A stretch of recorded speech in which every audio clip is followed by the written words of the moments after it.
आज अल्पशा नोटीसवर आपण मान तालुक्यातले सर्वच पत्रकार बंधू या ठिकाणी उपस्थित राहिला त्याबद्दल प्रथमतः सर्वांचं मी मनपूर्वक आभार व्यक्त करतो। येणाऱ्या दिवाळीसाठी आपणा सर्वांना आणि आपल्या सर्वांच्या कुटुंबियांना मी मनपूर्वक हार्दिक शुभेच्छा व्यक्त करतो। खऱ्या अर्थानं आपण आज या ठिकाणी एका येणाऱ्या निवडणुकीच्या पार्श्वभूमीवर जमा झालोय। दोन निवडणुकांची जवळपास घोषणा झालेली आहे। एक म्हणजे पदवीधर विधानसभा मतदारसंघ जी निवडणूक पुढच्या वर्षी होऊ घातलेली आहे, जिची नोंदणी आता चालू आहे, आणि दुसरी म्हणजे स्थानिक स्वराज्य संस्थेची निवडणूक जी कदाचित पुढच्या महिन्यात निवडणूक होणार आहे। तर राष्ट्रवादी काँग्रेस पार्टी शरदचंद्रजी पवार पक्षाची बैठक या संदर्भात सोमवारी मुंबई येथे झाली आणि त्या बैठकीनंतर विविध भागातून आलेल्या लोकांना शरद पवार साहेबांनी आणि प्रदेशाध्यक्ष शशिकांत शिंदे साहेबांनी विविध सूचना केल्या।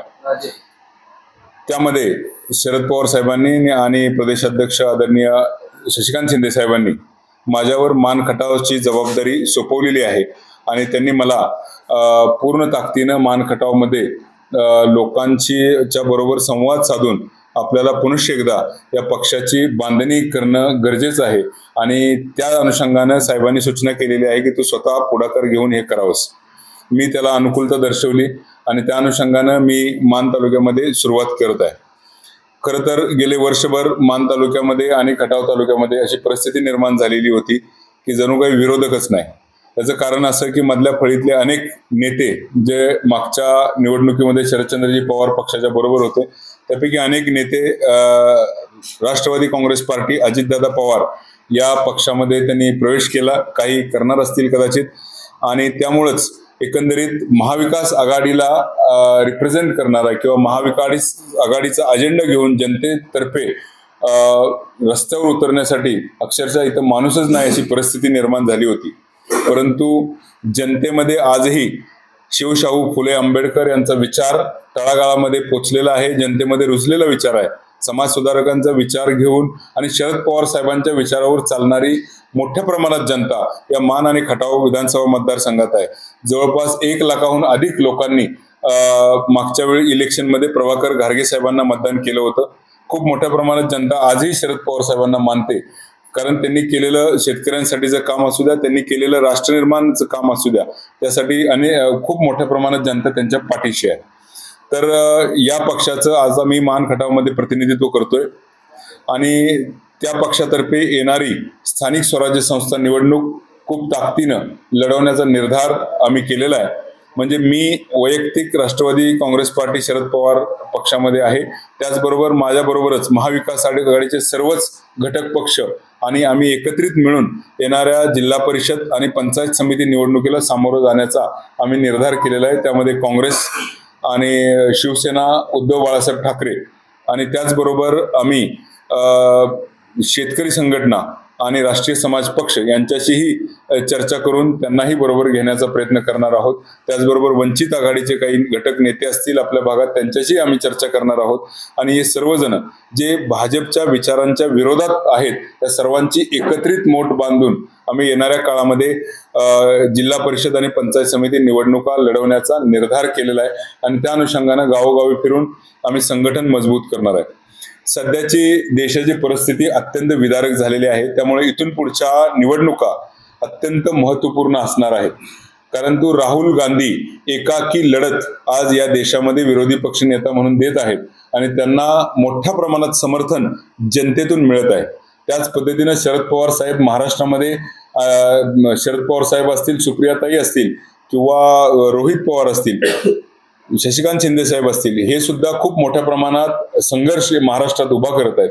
तर या सर्वांचे हात मजबूत करण्यासाठी खूप मोठ्या प्रमाणात जनतेने आता बाहेर पडणं गरजेचं आहे आणि म्हणूनच स्थानिक स्तरावरून तालुका स्तरावरून आम्ही जनतेला एक प्रशिक्षित करून, म्हणजे एका बाजूला अत्यंत प्रशिक्षित असलेली RSS जे हिंदुत्ववादी विचार लोकांच्या डोक्यामध्ये टाकून एक पद्धतीनं भाजपच्या प्रचाराचं काम करते, तसंच काम दुसऱ्या बाजूला शिवशाहू फुले आंबेडकर यांचा विचार घेऊन एक शिस्तबद्ध संघटन या मान खटावमध्ये उभं केलं पाहिजे.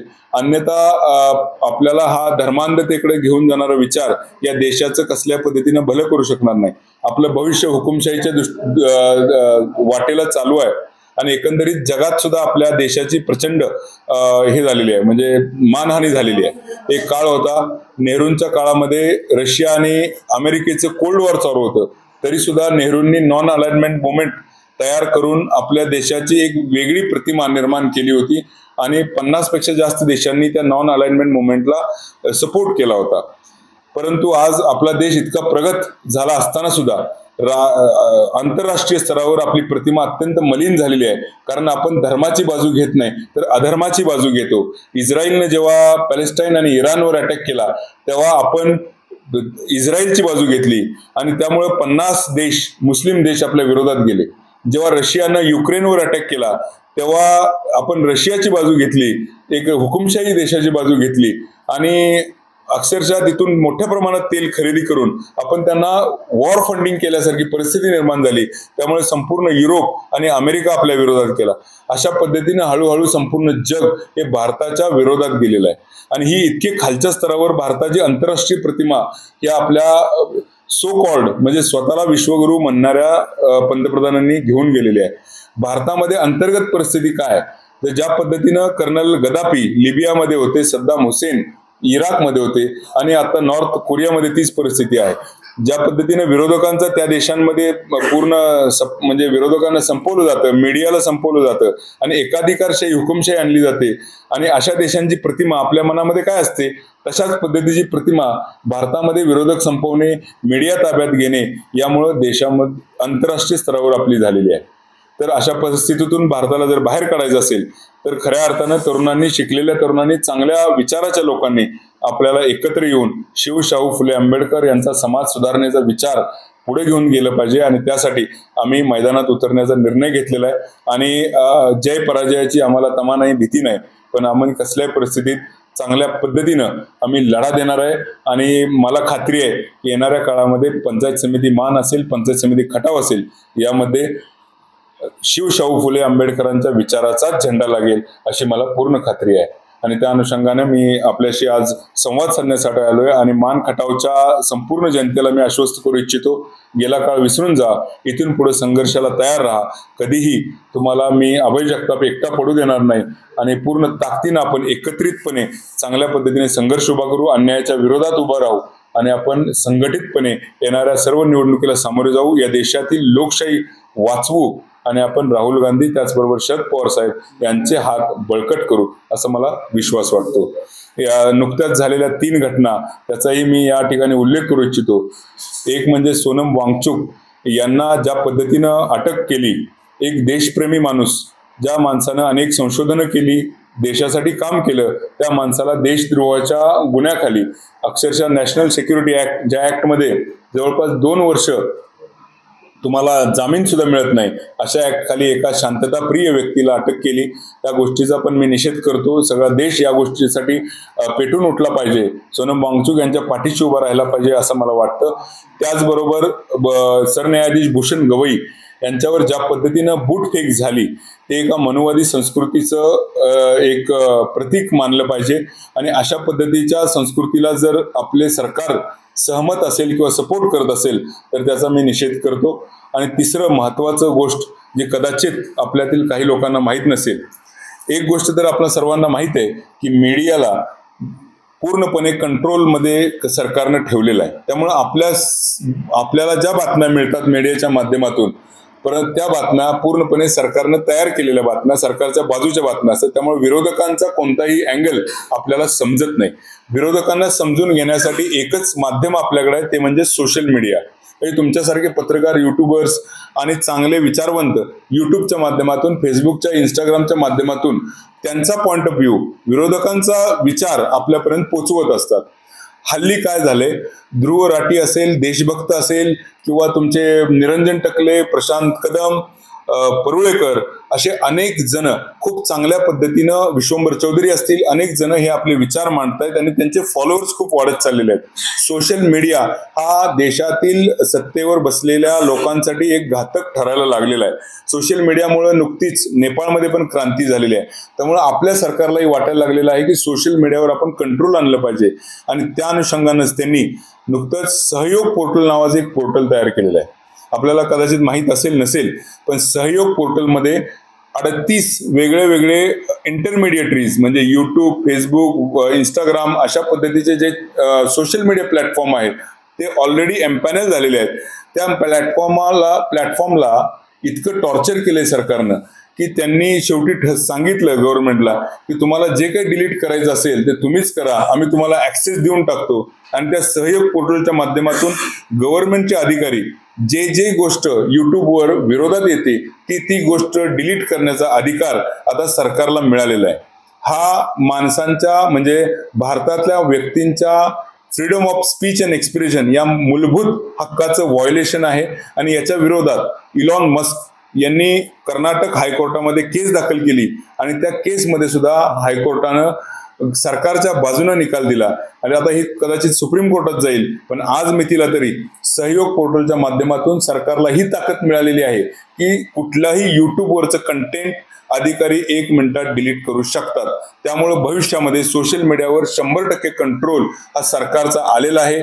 उरला सुरला जो मीडिया जनतेच्या बाजूने बोलत होता तो मीडिया आता संपलेला आहे. त्यामुळे एकंदरीत या देशामध्ये 100% हुकुमशाही आलेली आहे असं मला वाटतं. त्यामुळे आताच वेळ आहे जनतेला जागा करण्याची, परत वेळ निघून जाईल. त्यामुळे येणाऱ्या काळामध्ये पूर्ण ताकदीनं जनतेनं रस्त्यावर उतरलं पाहिजे आणि आपल्या हक्कासाठी भांडलं पाहिजे, लोकशाहीचा विचार टिकवला पाहिजे. म्हणून मी येणाऱ्या काळामध्ये निवडणुकीला सामोरं जाऊन निवडणूक हे एक माध्यम असतं, त्या माध्यमातून आपण लोकांपुढे जाऊन आपले विचार मांडू शकतो. जय पराजय हा भाग वेगळा, हा एक खेळच आहे.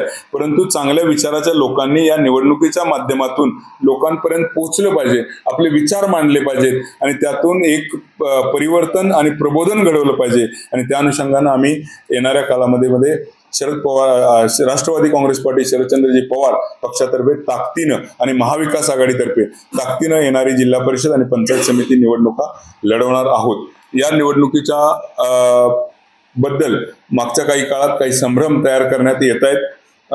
असं सांगितलं जातं की अजितदादा पवार आणि शरद पवार गट एकत्र येऊन भाजपच्या विरोधात लढतील, पण अशी कुठलीही शक्यता नाही.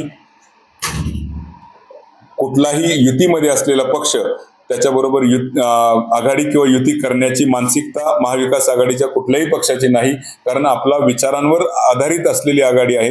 कसल्याही परिस्थितीत अभद्र युती या मानखटावमध्ये होऊ नये यासाठी मी प्रयत्नशील आहे. आणि 100% शरद पवार गटाचीच माणसं घ्यायची आणि प्रस्थापितांना निवडून द्यायचं याला काही अर्थ राहणार नाही.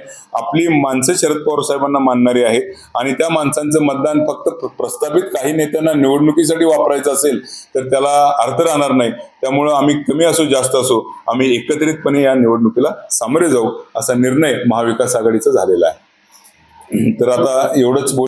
100% मसवड नगरपालिका सुद्धा लढवणार आहोत. मसवड नगरपालिकेचं ध्येय धोरण म्हणजे असं आहे की मसवड नगरपालिकेमध्ये गेले जवळपास 15 वर्ष सध्याचे सत्ताधारी तिथं आहेत सत्तेवर. त्यांनी गेले अनेक वर्ष सत्तेत असून सुद्धा पाण्याच्या योजना असेल किंवा तिथले जे मूलभूत प्रश्न आहेत, म्हणजे आता सुद्धा गटराचं पाणी दुकानात गेलं म्हणजे मूलभूत प्रश्नाला सुद्धा तिथं खूप म्हणजे अडचणींचं सामोरं जावं लागतंय जनतेला. आणि त्या सगळ्या प्रश्नांना घेऊन आम्ही निवडणूक लढवणार आहे. त्यांनी काय केलंय, निवडणुकीच्या आधी काही स्मारक, काही समाज मंदिरं देऊन काही लोकांना आपल्याकडे घेण्याचा प्रयत्न केला. परंतु ही समाज मंदिरं असतील त्यांची टेंडर काढली, त्याला पैसे सुद्धा नाहीत. आज अर्धी कामं पडलेली आहेत. त्यामुळं लोकांना फक्त मतं वळवण्याचा त्यांनी एक मार्ग निवडला. परंतु खऱ्या अर्थाने मसवडचा विकास करायचा असेल तर आपल्याला एक वेगळा विचार करावा लागेल. आम्ही एकत्रित निर्णय घेऊ. कुकुडवाड गटातून जिल्हा परिषद लढवण्यासंदर्भात सुद्धा मी विचार करत आहे आणि लढवू शकतो आणि लढवली तर ती ताकदीने लढवू एवढा मी तुम्हाला विश्वास देतो.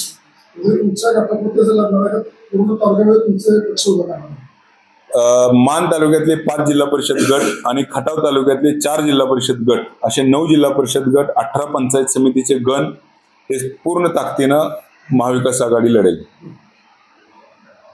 मसवडमध्ये मागच्या राष्ट्रवादीची सत्ता होती 5 वर्षापूर्वी. राष्ट्रवादी सत्ता असताना सुद्धा बऱ्याच प्रमाणामध्ये राष्ट्रवादीनेच दुर्लक्ष केल्यामुळं राष्ट्रवादीबद्दल आता मसवडकरांचं किंवा मसवडच्या बाहेरच्या लोकांच्या मतदाराचं मत राष्ट्रवादीबद्दल नाराजी असं वाटतंय. साहजिक आहे. मागच्या वेळी राष्ट्रवादी काँग्रेस पार्टी आणि आघाडीनं ती निवडणूक जिंकली होती, परंतु जे उमेदवार त्यावेळी निवडून आले होते ते सगळेच आता युतीमध्ये आहेत जवळपास. म्हणजे जर नाराजी असेल तर ती त्या उमेदवारांच्यावर असली पाहिजे, ना की पक्षावर. कारण परफॉर्मन्स हा त्या उमेदवारांनी दिला नाही. पक्षानं आपलं काम केलं, विचारधारेनं आपलं काम केलं, परंतु ज्यांच्या हातात सत्ता गेली त्यांनी खऱ्या अर्थानं ते काम करायला पाहिजे होतं. त्यामधले नगराध्यक्ष असतील, उपनगराचे किंवा बरेच नगरसेवक आज सगळेच भाजपच्या किंवा अजितदादा गटाकडे अलाईन झालेले आहेत. त्यामुळे त्यांच्या विरोधातच हा रोष राहणार आहे. महाविकास आघाडी म्हणजे आघाडी करून लढू. स्थानिक शक्यतो स्थानिक आघाडी देते. दुसरा विषय असा, तुम्ही सांगितलं की तुकोडा गटात पण तुम्ही जाऊ इच्छित आहे, त्याचप्रमाणे पदवीधरीसाठी सुद्धा तुमचं नाव चर्चेत आहे. काय सांगा, म्हणजे आता पदवीधरची पण निवडणूक घोषित झालेली आहे, आता तुम्ही माहिती तुमचं नाव चर्चेत आहे, काय सांगा? नाही, पदवीधरसाठी काही मी इच्छुक आहे म्हणून कधी सांगितलेलं नाही, पक्षालाही सांगितलेलं नाही.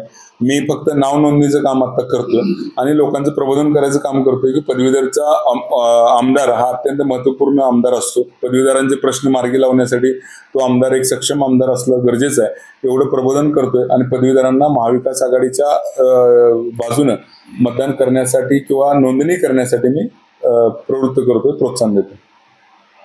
काँग्रेस आणि राष्ट्रवादीचा विचार आज जवळपास त्याला गटबाजी करणं होत आहे.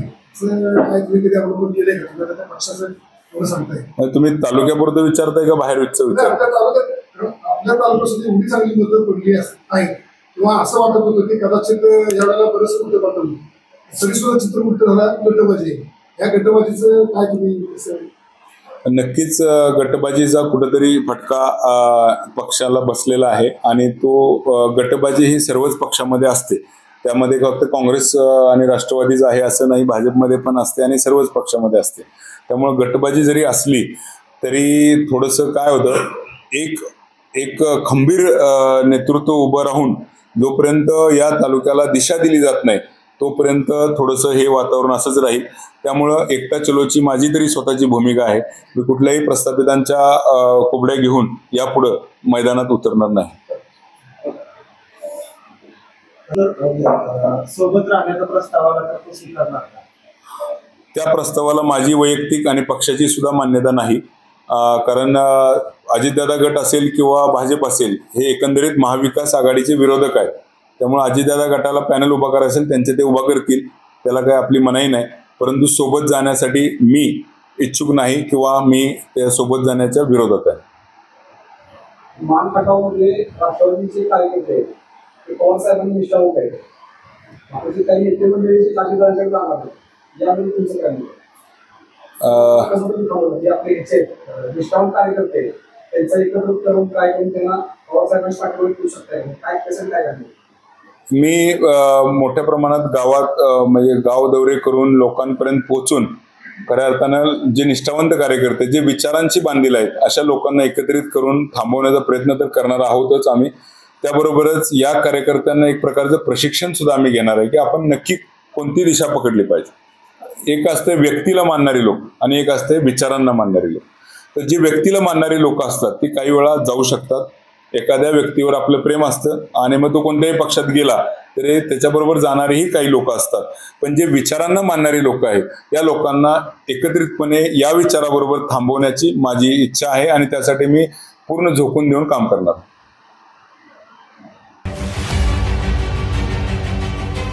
अशाच नवनवीन अपडेटसाठी आमच्या माणदेशी आवाज चॅनलला सबस्क्राईब करा. आमचे व्हिडिओ लाईक आणि शेअर करा. धन्यवाद.